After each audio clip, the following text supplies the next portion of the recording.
대시전은 환웅전이라고도 얘기합니다. 대시전은. 대시전. 크게 시작. 환웅은 뭐죠? 환웅은 아시잖아요. 환웅은 개인으로 지금 많이 알고 있는, 우리 교과서 예전에 다닐 때 보면 개인으로 알고 있었지 않습니까?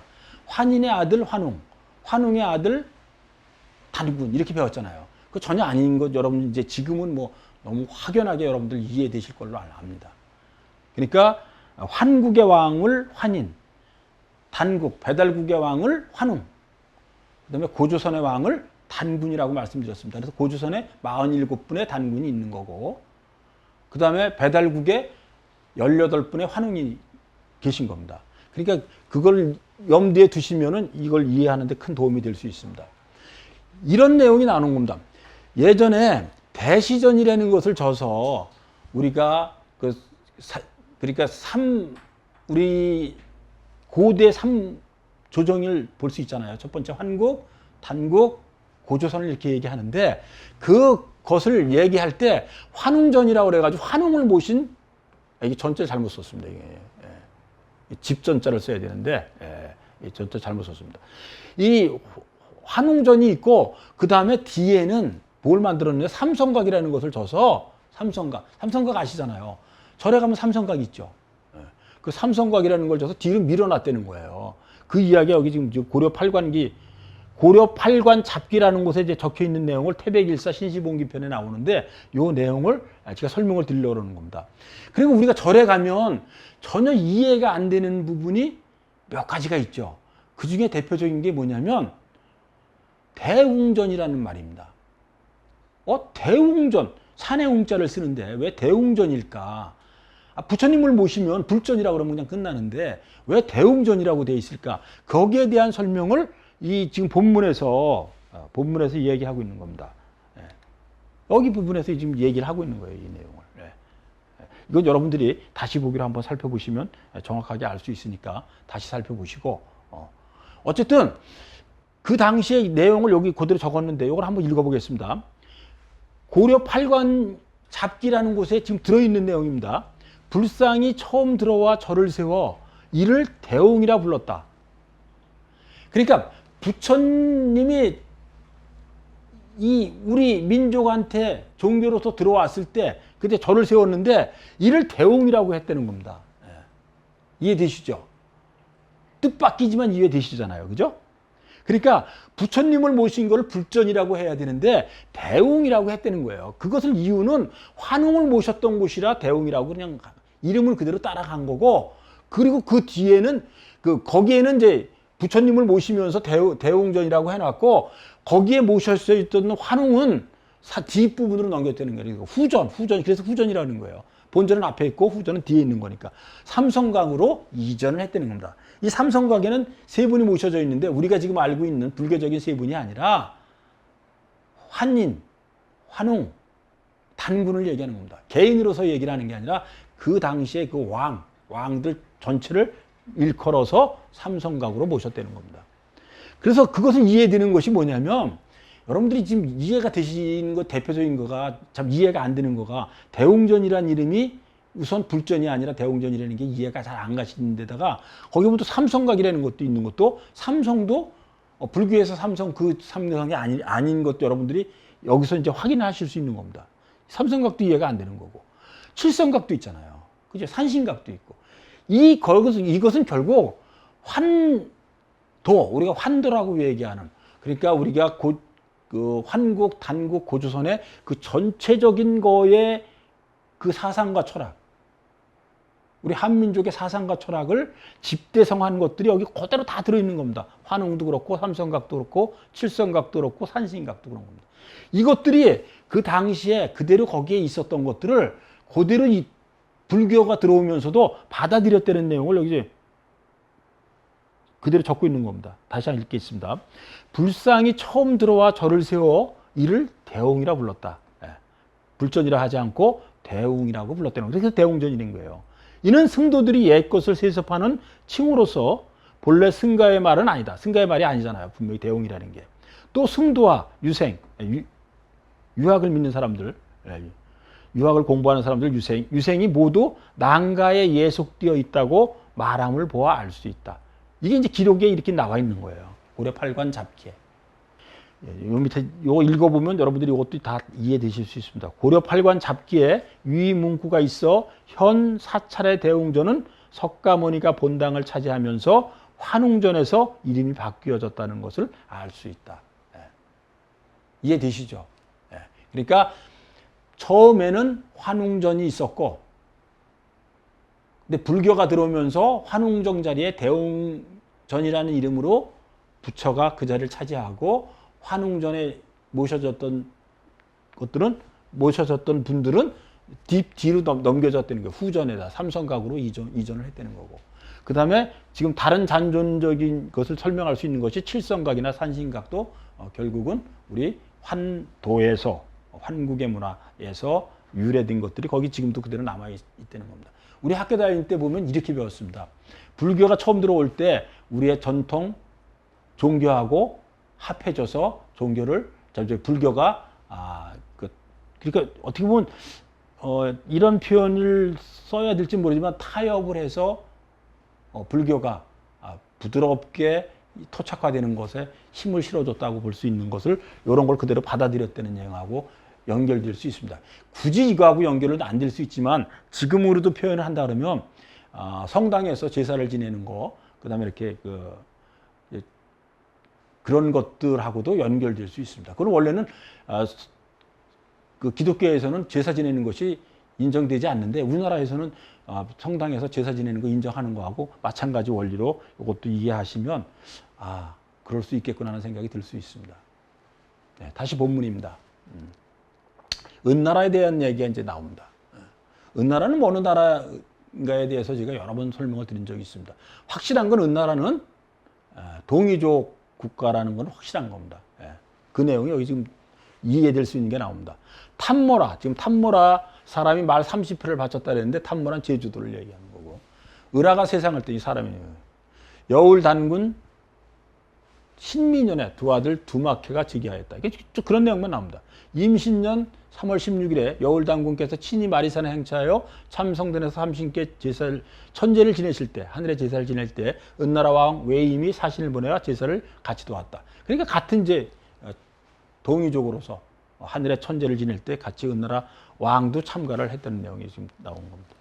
두막해가 세상을 뜨자 무인년의 아들 자오수가 즉위하였다. 자오수가 세상을 뜨니 기축년의 아들 동로가 즉위하였다. 동로가 세상을 뜨니 고을단군 경우년의 아들 아루가 즉위하였다. 사람 이름이 이렇게 구체적으로 나오고 정확하게 왕의 이름들도 이렇게 나온다는 거로서 진짜 역사적인 책으로부터 인정을 받을 수 있다는 생각을 저는 확실히 개인적으로 갖습니다. 아루가 세상을 뜨니 아오 아라시가 즉위하였다. 이렇게 아주 명시적으로 나와 있습니다. 그 다음에 이제 다시 원문입니다. 이 부분이 이제 거의 이제 지금 오늘 강의의 막바지인데, 여기 보면 이 인물에 대해서 여러분들은 관심을 가지고 있습니다. 고등이라는 분, 고등. 고등이 개성에서 반역이라는 말이 나옵니다. 반역하여 천황에게 항명하였다. 여기는 항명 천황한테 대들었다는 거죠. 항명, 그죠? 항명했다. 근데 여기는 이제 고등이 개성에서 번역하여 천황에게 항명하였다. 그 시대나 이 시대나 항명은 늘 있는 것 같습니다. 마한왕이 바야흐로 군사를 일으켜 고등을 치리하는데, 왜? 고등이라는 사람이 단군한테, 소태단군, 21대 소태단군인데, 소태단군한테 반란을 일으키니까 마한의 왕이, 이건 부단군이잖아요. 부단군이 군사를 일으켜 고등을 치리하는데, 홍성령에 이르러 천황께서, 이 천황은 누구죠? 소태단군입니다. 소태단군께서 고등을 우연왕으로 삼기로 윤하였다. 그러니까 이렇게 설명을 드립니다. 고등이라는 사람이 소태단군한테 항명을 해서, 반역을 해서 덤벼들었다는 거죠. 덤벼들으니까 부단군인 마한왕이, 마한과 번화는 부단군이잖아요. 그 부단군이 도와주러 간 겁니다. 도와주러 갔더니 이미 이 소태단군이 고등을 우현왕으로, 우현왕이 뭐죠? 이것도 부단군입니다. 그러니까 여기 마한의 왕이니까 여기는 번한의 왕이라고 짐작할 수 있습니다. 정확한 거라고 그렇게 설명드리기 수는 없지만, 이거는 번한의 왕이 아니었을까 하는 그런 생각은 여기서 짐작할 수 있습니다. 을미년에 천황 21세 단군 얘기하면 소태 단군을 얘기하는 겁니다. 해성 욕살, 이 욕살은 해성에는 지역이고 욕살은 벼슬입니다. 지금으로 얘기하면 욕살이 도지사 같은 거라고 볼 수 있습니다. 예. 해성 욕살 소유에게 선양하려 하시자 만왕이 불가하다고 간했으나 허락하지 않으셨다. 계속 만왕만 나오죠. 번안왕이 안 나오잖아요. 이게 결국은 고등이라는 사람을 번안의 왕은 우연왕으로 임명한 것이 아닌가 여기서 짐작할 수 있는데 그 내용을 이걸 봐도 계속 이해가 됩니다. 색불루가 이게 22세 단군입니다. 고등의 아들입니다. 예, 색불루는 즉위하자 만왕이 군사를 정비하여 몸소 이끌고 가서 해성에서 일전을 겨뤘으나 싸움에서 패하여 돌아오지 못했다. 그러니까 고등이라는 사람이 반란을 일으키니까 그것을 치러 갔는데 고등을 임명해버린 거예요. 그러니까 힘에 밀린 거죠. 소태 단군이 힘에 밀리니까 그냥 우연왕으로 임명을 한 거예요. 부단군으로 그냥 임명을 해버린 겁니다. 예.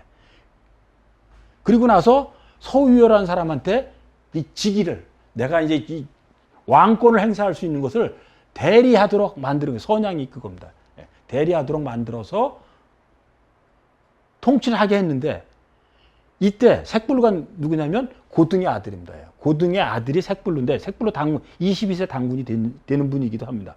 이 색불루가 즉위를 해버린 거예요. 그러니까 만왕이 다시 군사를 정비해서 그러니까 소태 단군을 돕기 위해서 군사를 정비해가지고 갔는데 결국은 싸움에서 져서 돌아오지 못했다. 그래서 죽었다는 얘기입니다. 이것을 조금 정리를 해서 다시 한번 말씀드리면 이렇게 이제 정리를 할 수 있습니다. 색불루 당군이 즉위하는 과정을 여기서 이제 앞부분에 있는 건데 제가 한번 이거 정리를 해봤어요. 고등이라는 사람이 22대 색불루 당군 아버지입니다. 근데 고등이라는 사람이 소태 당군한테 항명을 해서 반란을 일으킨 겁니다. 반란을 일으키니까 소태 단군이 그 고등이라는 사람을 우연왕으로 번국의 우연왕으로 임명을 했다고 보시면 됩니다. 그때는 번한이었죠. 그래서 고등이 이제 죽자 이제 고등이 이제 나이가 들어서 죽으니까 색불로가 우연왕 지위를 다시 그대로 물려받은 겁니다. 그래서 21대 소태 단군이 이제 권한을 잃어버린 거예요. 권한을 잃어버리니까 오가에서 옥자를 받아. 오가는 어떤 건지 마우, 구저, 양 아니면 뭐 개도 마우, 구저, 개 이렇게 얘기도 하는데 그 오가에서 옥자를 받아서 그러니까 이 소태 단군이 나는 이제 왕으로서의 권력을 행사할 수 없는 상황이 돼서 나는 이제 이 자리를 물러난다. 그대들이 통치하도록 하라. 그러면서 오가한테 물려준 겁니다. 오가한테 물려주면서 누구한테 줬느냐? 물려주니까 소태 단군이 그 영향력을 같이 오가하고 협의를 해서 준 사람이 서우여입니다. 서우여한테 나라를 다스리도록 지정을 해준 겁니다. 그랬더니 색불로 단군이 자기 혼자서 즉위를 했어요. 부여의 신궁이라는 곳에서 즉위를 한 겁니다. 이해되세요? 이제 전체적으로? 앞에 걸 다시 한번 제가 쭉 설명을 드린 겁니다. 그러니까 고등이라는 사람이 반란을 일으켜서 마지막에 고등의 아들이 단군으로 즉위했다는 내용을 여기서 제가 설명을 드리는 겁니다. 요건 자세히 설명드린 거고 핵심은 이겁니다. 고등의 아버지가 소태 단군한테 대들어서 반란을 일으켜서 우연왕자를 차지했다가 죽자 다시 그 아들이 우연왕자를 차지하고 그러니까 이 나라가 이제 문란해진 거죠. 나라가 아주 문란해진 겁니다. 문란해지니까 그 소태 단군이 자기 능력을 발휘하지 못하고 힘을 잃어서 이제 실권을 하면서 오가의 무리, 오가, 마가, 우가, 저가, 뭐 그 오가 있잖아요. 그 오가에게 옥자를 양해하면서 누구한테 서우여라는 사람에게 네가 통치하도록 해라. 당분간은 네가 하도록 하라 그래놓고 넘겨주었는데 그것을 보고 색불로 단군, 그러니까 고등의 아들이 우연왕으로 즉위했던 아들이 그냥 즉위해버린 거예요. 단군으로 즉위를 자기 해버렸어. 그러니까 뭐 이미 끝나버린 거죠. 그래서 결국은 반란에 의해서 21대까지의 단군의 자리는 이제 물러나고 새로운 세상이 열리게 되는 겁니다. 그게 22세 단군 때에서 이루어지는 겁니다. 그것을 정리해서 말씀드릴 수 있는 것이 바로 이거라고 볼 수 있습니다. 그러니까 제가 볼 때 고조선을 3시기로 저는 나누는데 1왕조, 2왕조, 3왕조 정도로 다 이거 시기로 나눠도 되고 어쨌든 저는 왕조로 나눴는데 첫 번째는 초대당군부터 21대 소태당군. 지금 소태당군 지금 설명을 쭉 드렸죠. 당군왕군부터 초대 당군왕군부터 21대 소태당군까지가 1왕조. 2왕조는 지금 색불로 당군. 고등이라는 사람의 아들이 반란을 일으켜서 당군이 되잖아요. 그 단군이 됐는데 그때부터 43대 물리당군까지 22대부터 43대까지를 저는 2왕조로 보는 거고요. 3왕조는 44대 국물당군부터 40대 마지막 당군이죠. 고열과 당군까지를 3왕조라고 볼 수 있습니다. 그래서 1왕조, 2왕조, 3왕조로 나누는데 그러면 이 나라를 그 왕조의 첫 단군 되는 사람들은 누구냐? 이때는 당군왕검입니다. 당연히 당군왕검이고 2왕조는 색불로 당군이라고 할 수 있고 지금 소태 당군을 물리치고 색불로 당군이 지금 단군으로 즉위했다는 얘기를 제가 설명을 앞에서 드렸습니다. 그 다음에 3왕조는 구물 단군 때부터 이제 3왕조로 보는데 그럼 뭐가 다르냐? 우선 서울이 다릅니다. 수도를 1왕조 때는 송화강이었고 2왕조 때는 아사다리고 3왕조 때는 장단경으로 되어 있습니다. 그 다음에 이제 국호도 달라집니다. 국호가 그 당시에는 사만이었습니다. 진안이 단군이 있었고 번환과 마한은 부단군 체제로 되어 있었습니다. 그 다음에 이 색불로 당군부터 이제 처음으로 조선 체계가 조선이라는 이름 체계에 의해서 만들어지는 게 되는 겁니다. 그래서 이 사만을 이름을 바꾸는 거예요. 진조선, 번조선, 막조선으로. 조선이라는 이름으로 처음으로다가 고조선 체제가 유지가 되는 것이 이 색불로 당군에 의해서 진조선, 번조선, 막조선이 되는 겁니다. 그리고 이 44대 때는 이때도 반란이에요. 제가 볼 때는 분명히 반란입니다. 그러니까 제가 볼 때 당군왕검이나 색불로 당군이나 구물 당군은 모두 반란에 의해서 정권을 쥔 분들입니다. 그래서 이때는 이름도 아예 바꿔버립니다. 조선이라는 이름이 없어지고 대부여로 갑니다. 그러면서 진조선, 번조선, 막조선은 그대로 유지가 되지만 크게는 대부여라는 이름으로 이름을 바꾸게 됩니다. 네. 그리고 여기서 이제 큰 특징은 이 1왕조 때는 초대당군부터 21대 소태당군까지 이때는 사만이 분조가 된 거예요. 그러니까 진한, 번한, 마한이 진한에서 번한과 마한을 다스리면서 이 3체제가 유지가 되는데 요거는 그러니까 조정만 나눈 거예요. 그러니까 지역을 셋으로 쪼개서 조정을 나눴는데 통치는 진한에서 했다. 이때는 나라 이름을 완전히 준 겁니다. 진조선, 번조선, 막조선이라는 이름으로 완전히 국가명으로 이제 준 거예요. 그렇지만 결국 통치 방법은 여기 때하고 크게 다르지 않게 분조, 3조선으로 분조가 돼서 다스린 겁니다. 근데 이 3왕조 때부터는 완전히 분국이 돼서 군권까지 독립을 하게 된 겁니다. 네. 그것은 이제 마지막으로 제가 예전에 설명드렸던 거하고 연결되면 이렇게 볼 수 있습니다. 삼한 체제에서 3조선 체제가 되고 거기서 대부여가 되는 겁니다. 대부여. 대부여는 제가 일부러 적질 않았습니다. 그래서 앞에 있는 걸 그대로 설명을 드리면 초대 당군왕검 때는 사만 분조 관경에 의해서 그러니까 진한, 번한, 마한으로 나눴던 거고 22세 때 이 반란으로해서 이제 이게 정권을 잡잖아요. 이때는 3조선. 그러니까 진조선, 번조선, 막조선으로 해서 권한은 결국은 이제 진조선에서 가지고 있지만 어쨌든 그 분조 관경에 유지가 된 거고. 그 다음에 44세 때 이제 대부여라는 이름으로다 이제 그때 완전히 분리가 되는 여기 이름도까지 이제 바꿔버리는데 이때는 완전히 군권까지 넘어가서 다 나눠지게 된 겁니다. 그래서 결국은 이렇게 분권이 되면서 국가 체계가 똑같은 힘으로 여러 나라가 존재한다는 것은 있을 수가 없는 겁니다. 통치가 안 되니까.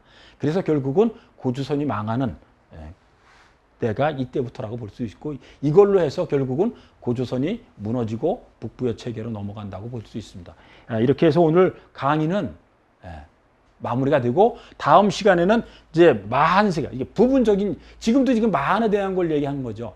우리는 지가 이 환단국의 가장 큰 진짜 위대한 점이라고 얘기를 하면 우리는 얘기하면 그 고조선 그러면 그냥 고조선만 그 진한의 고조선 진조선의 고조선만 생각을 하는데 마한의 고조선과 그 다음에 번한의 고조선이 따로 역사가 이렇게 정해져서 지금 내려오고 있다는 거는 너무 놀라운 겁니다. 이건 어떻게 설명할 수 없을 만큼 너무 감사한 얘기가 저기 적혀 있는 겁니다.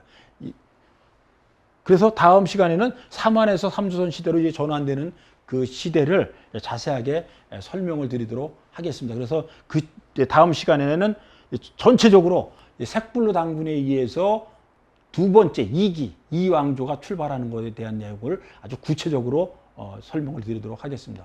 이렇게 해서 오늘 강의는 여기서 마치겠습니다. 예, 감사합니다.